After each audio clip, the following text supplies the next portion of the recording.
20 years ஆச்சுங்க. நான் இந்த வீட்டுக்கு போய் நான் இங்கே தான் பொறந்து வளர்ந்தேன். இந்த வீட்ட வந்து மறுபடியும் க்ளீன் பண்ணி ரீயூஸ் பண்ணலான்னு சொல்லி போய் பார்த்தா, ரொம்ப டஸ்ட்டாக இருந்துச்சு. சரி இதுக்கு வந்து வேலை இப்போதைக்கு முடியாது. நம்ம வீட்டுக்கு போய் சிக்கன் எடுத்து சாப்பிட்டு, கொஞ்சம் வந்து ஸ்ட்ராங்காக தெம்பா வந்து அதுக்கப்புறம் ஒர்க் பண்ணிக்கலாம் அப்படின்னு சொல்லிட்டு போகையிலேயே வந்து சிக்கன் எடுத்துகிட்டு போயிட்டேன். இன்றைக்கி வந்து ஸ்டியூ சிக்கன் ரெசிபி தான் செய்யலான்னு சொல்லி ரெடி பண்ணிகிட்ருந்தேன். ஸ்டியூ சிக்கனுக்கு வந்து ரொம்ப முக்கியமான ஒரு இன்க்ரீடியனே வந்து தேங்காய் பால் தான். அதுதான் வந்து டேஸ்ட்டே கொடுக்கறது. நான் இதோட செகண்ட் டைம் இந்த ரெசிபி செய்கிறேன். எனக்கு ஃபர்ஸ்ட் டைம் செஞ்சப்பவே ரொம்ப பிடிச்சிருந்துச்சு.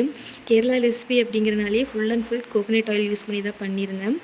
இந்த ஸ்டியூ சிக்கனுக்கு வந்து நார்மல் பச்சரிசி மாவு இடியாப்பம் செஞ்சாலும் சூப்பராக இருக்கும். ஆனால் நான் வந்து இந்த சோள மாவு, வெள்ளை சோளம் இருக்கும் இல்லையா, அந்த மாவு வச்சு தான் இடியாப்பம் செஞ்சுருந்தேன். அதுவும் டேஸ்ட் வந்து ரொம்ப சூப்பராக இருந்துச்சு.